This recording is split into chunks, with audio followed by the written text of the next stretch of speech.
Good morning, students. I'm your English teacher from Vidya International School. How are you all? Hope you all are fine and staying home. So, students, today we are going to start our new chapter. It's chapter number 3rd, and our chapter name is The Grey Cub. In this chapter, we are going to study about a wolf cub. Wolf cub. Okay, wolf cub क्या होते हैं? भेड़िए का बच्चा. Now we start our story. He was different from his 4 brothers and sisters. They had reddish brown hair, but he was the one little grey cub of the litter. The grey cub's eyes had not been open long yet. He could see clearly. He knew his 2 brother and 2 sister very well. He had begun to play with them in clumsy awkward way and even to quarrel.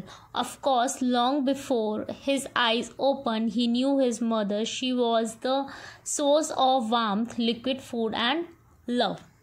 एक अब जो था उसके 4 brother and sister थे जिनके reddish brown hair थे, but जो grey cup था वो बिल्कुल डिफरेंट था. उसको सिर्फ ग्रे हेयर्स थे. ठीक है न, काफ़ी टाइम तक ग्रे कप की आइज़ जो थी वो ओपन नहीं हुई थी. उसे कुछ भी अच्छा से नहीं दिखता था, लेकिन उसे पता था कि उसके 2 ब्रदर्स हैं और 2 सिस्टर्स हैं. जब छोटा था, जब उसकी आइज़ पूरी तरह से ओपन नहीं होती थी, तब भी वो अपने बहन और भाइयों के साथ में खेलता था. ओके और कुछ टाइम बाद जब उसकी आइज़ ओपन हुई, तब उसने अपनी मम्मा को देखा, अपनी मदर को देख के पहचाना. और जो उसकी मदर थी वो सोर्स ऑफ वार्मथ, मतलब कि वो बहुत ज़्यादा वार्म हार्टेड थी. Okay she had a gentle loving tongue that passed over his soft little body and made him snuggle close to her and sleep. His world was gloomy and small. He could not go beyond the walls of the cave where he was born, but he had discovered early that one wall was different. This was the mouth of the cave, the source of light. उसकी जो mother थी वो उसे अपनी loving टंग से लिक किया करती थी. वो अपनी मदर के पास ही सोता था. वो कभी भी अपनी केव मीन होता है गुफा, वो कभी भी अपनी केव से बाहर नहीं गया था. उसे बाहर की दुनिया का कुछ भी नहीं पता था, लेकिन बहुत जल्दी उसने ये चीज़ देख ली थी कि जो केव है उसमें एक डिफरेंट वॉल है, which is a mouth of the केव. जो केव का माउथ है वो बिल्कुल डिफरेंट है. He and his brother and sister always crawled towards the light. Each time their mother drove them back, punishing them with a quick blow from her paw. In this way, they learned to fear.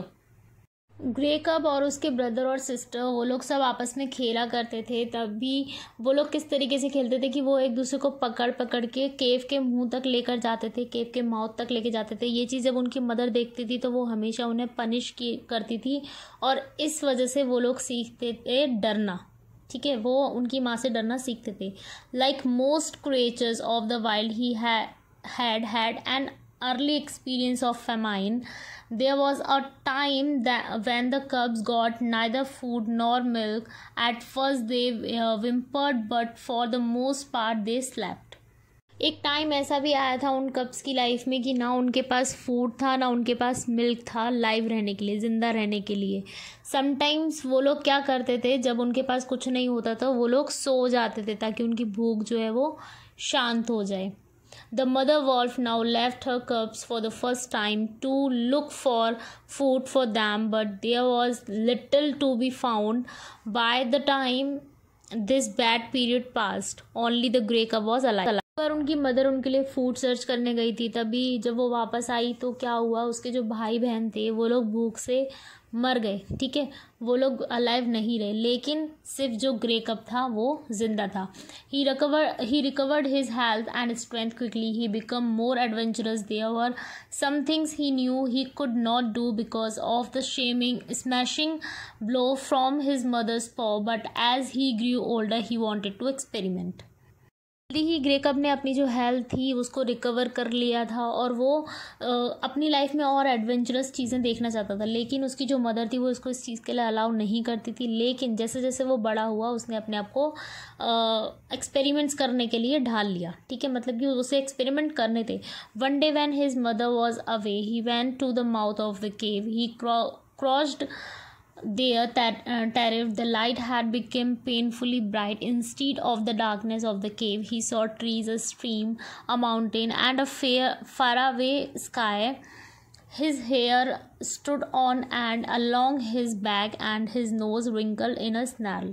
लेकिन उसकी mother जब बाहर गई हुई थी तो वो अपने आप को माउथ ऑफ द केव मतलब केव के माउथ तक ले आया। जो था वो उसके लिए बहुत ज़्यादा अजीब था, क्योंकि वो केव की डार्कनेस के अंदर रहता था, उसे बाहर की ब्राइटनेस के लिए नहीं पता था।